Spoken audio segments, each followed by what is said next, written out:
Don't be foolish enough to believe that cancer does not have a vibrational frequency that can be targeted for healing. After all, it is undisputed scientific fact that everything in the universe is energy vibrating at a particular frequency, and that all matter is really mostly empty space when you zoom in. This is nothing new. So, allow me to share with you just some of the modern history of cancer and frequency. And hi, I'm Dr. Lisa Matejka, naturopathic physician, energy worker, transformational life coach, and I help open-minded women with cancer heal themselves on a deep level with my holistic systems, compassionate guidance, and loving support, without the confusion and overwhelm. So let's get into this. This is so interesting, and this is actually going to be quite an enjoyable video for me to make. So I hope you all enjoy it too. So as far back as the 1940s, there was a researcher named Harold Saxton Burr, and he found a particular frequency associated with uterine cancer. He was using whatever device was available at that time to measure frequency in gyne patients, to measure around the organ of the uterus as well as just the body in general. And then he noted which ones of those gyne patients got uterine cancer. And what he found was that this particular frequency was found in these gyne patients both before there was any evidence of cancer and then, of course, after, showing that this disturbance was. And we know this makes total sense because it aligns with physics and quantum physics. Wave before particle. Anything that materializes in the physical realm as a particle, it's a wave first before it's a particle. So it would be in the field first. So that makes total sense. And the paper, if you're interested in looking it up, the paper he wrote is called Evidence for the Existence of an Electrodynamic Field in Living Organisms, Yale University, read before the Academy, April 24th, 1939, by him and F.S.C. Northrop.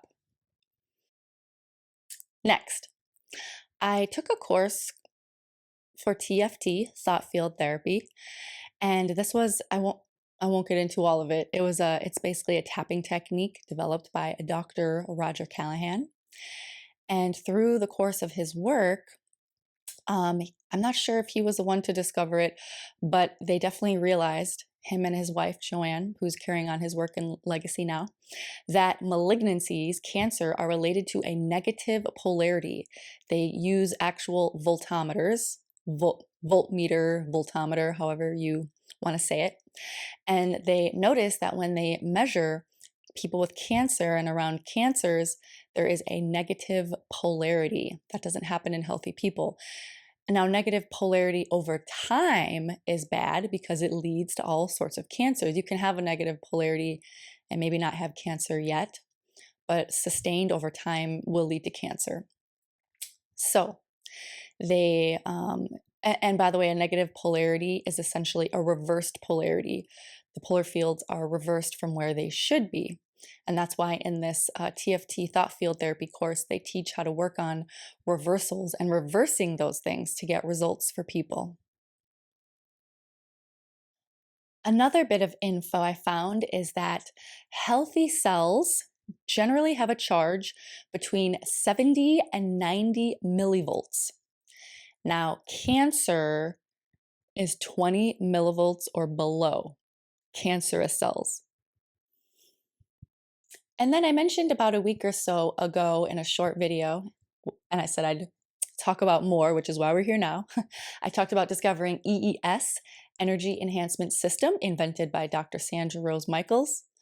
And so what that actually is, and by the way, the main people that come to these clinics are cancer patients and are seeing amazing results, but really it kind of like can solve things all across the board because it's giving your body the energy it needs to heal itself.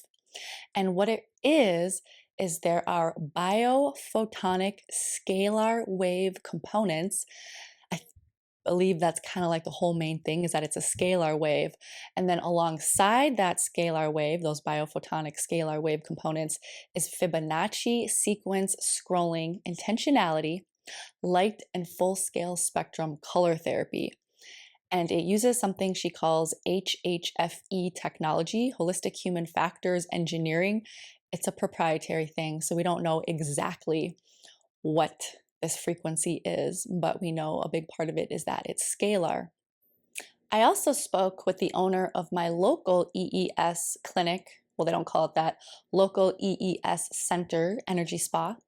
And she says they've seen incredible outcomes with people with cancer if they are committed to spending time in the room with the frequencies and also following up with the detox salt baths.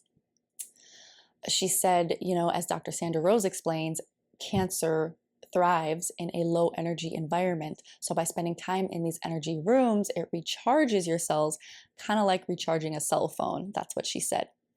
She also said, of course, everybody's different depending on their constitution, their belief systems, because that always plays a role, doesn't it, our beliefs? But more or less, people need about 100 hours in these energy EES rooms.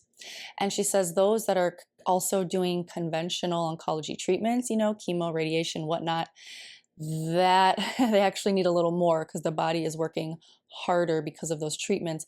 But the good thing is doing EES with conventional cancer treatment is it actually minimizes any of the side effects and any of the damage that can be done by those treatments. So that's really cool.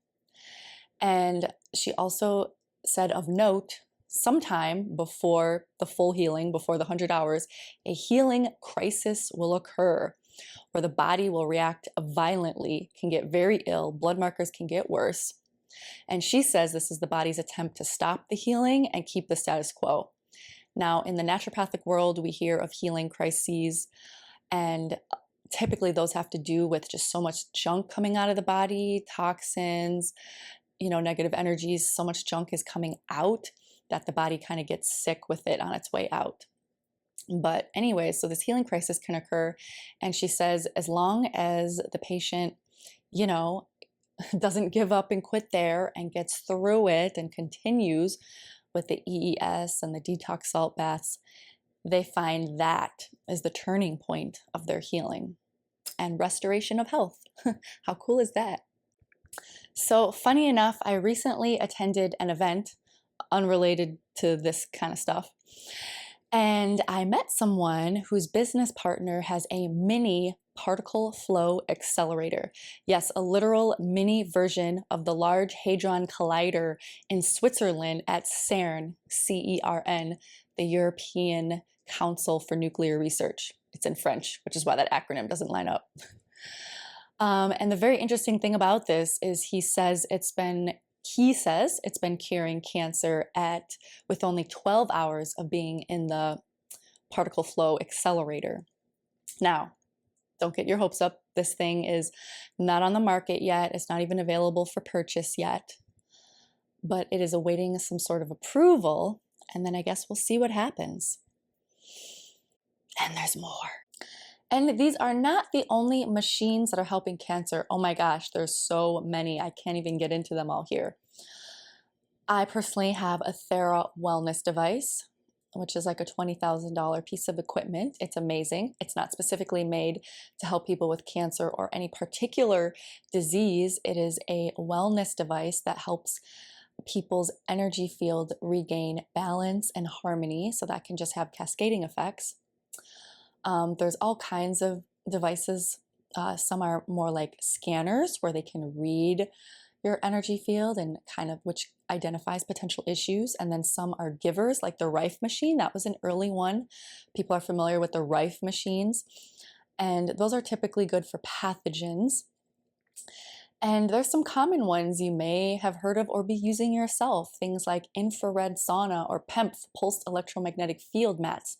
These are commonly prescribed supplements for somebody's cancer journey, because they do a lot of things like reduce inflammation, reduce oxidative stress, help detox, target stem cells even with the PEMF, and all kinds of other wonderful things. So they can be great additions to therapy. And literally, there's so much more. I'm just scratching the surface here. These are just some examples of how frequency has been used to detect or help heal cancer. This is the medicine of the future. Have you seen Star Trek? Don't be naive. Don't be swayed by your family, conventional doctor or oncologist that this stuff should not be bothered with. Are they smarter than Albert Einstein or Nikola Tesla? Because here's what they said. Direct quote from Einstein. Future medicine will be the medicine of frequencies. Nikola Tesla.